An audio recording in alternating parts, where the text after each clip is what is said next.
Hello everyone, I'm Tommy Hall. Today I'm going to be talking about the latest episode of Doctor Who, which is episode 7 of Series 1, Series 14, however you look at it, of Doctor Who, which is called The Legend of Ruby Sunday. It's the first part of the season finale. So let's get into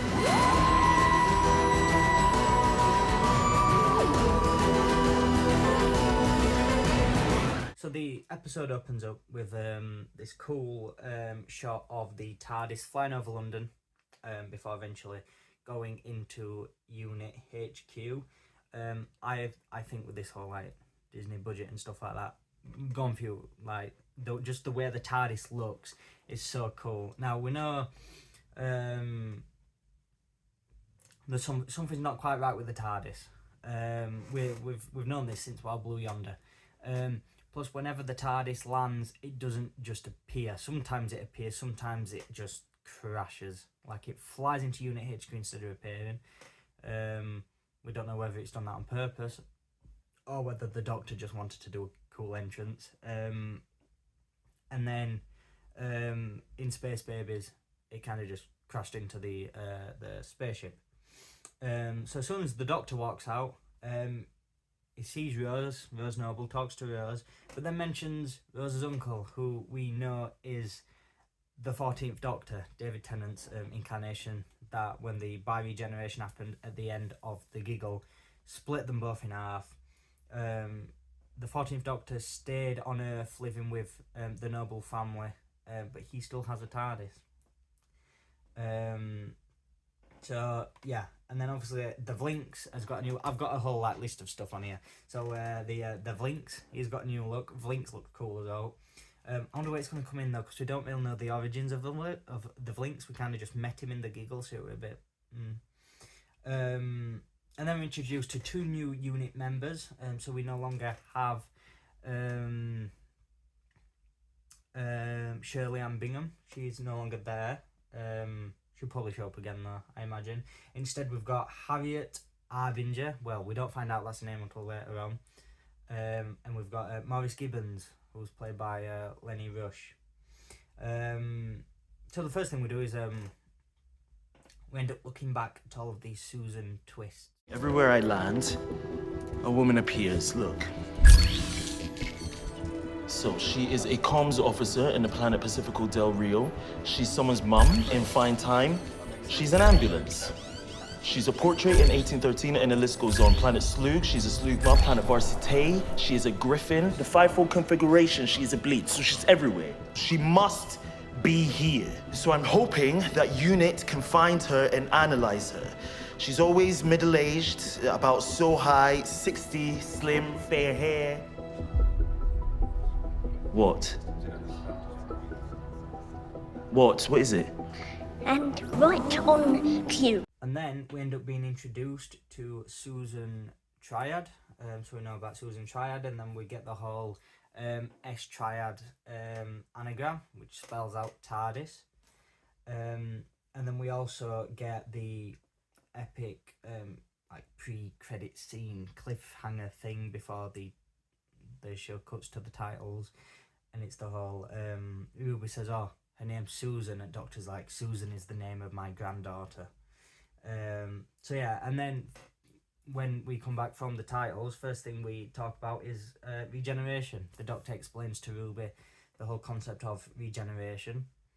We then find out about Mel. Mel is in the media team, and it turns out she's really nice. I think Susan Triad.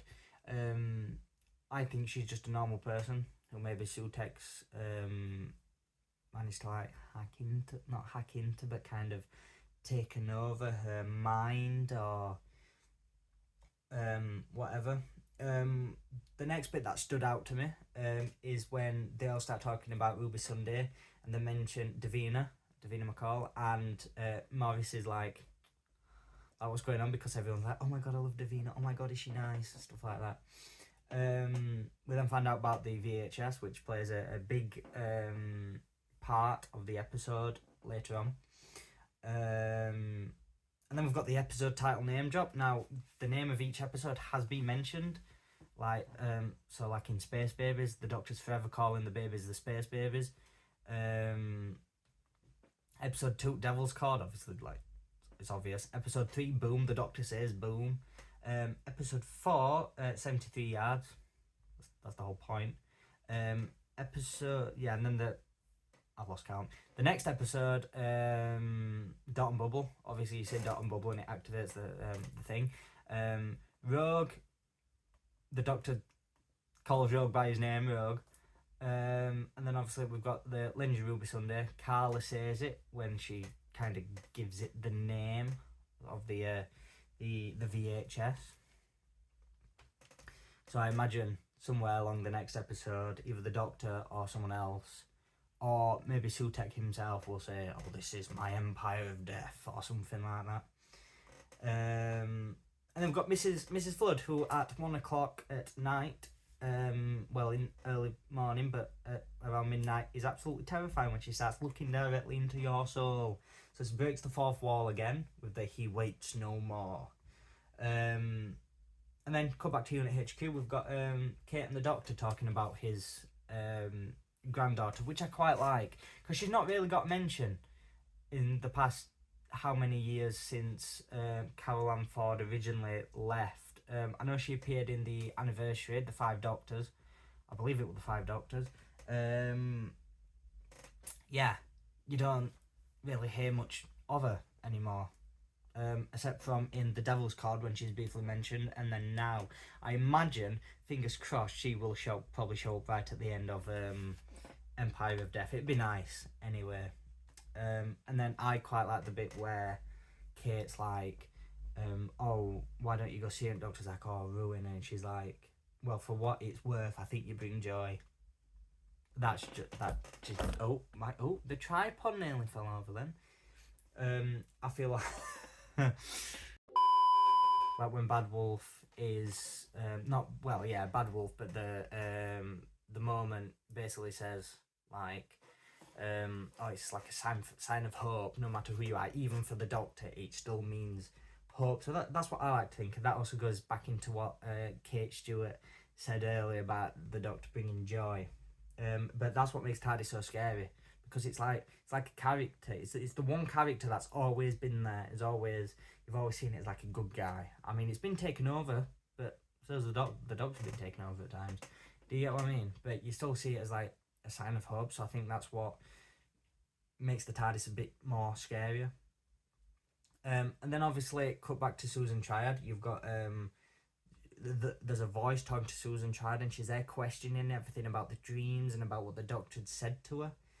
And then you've got the creepiest speech ever by Harriet Arbinger. We don't know her name yet, but this is what she says.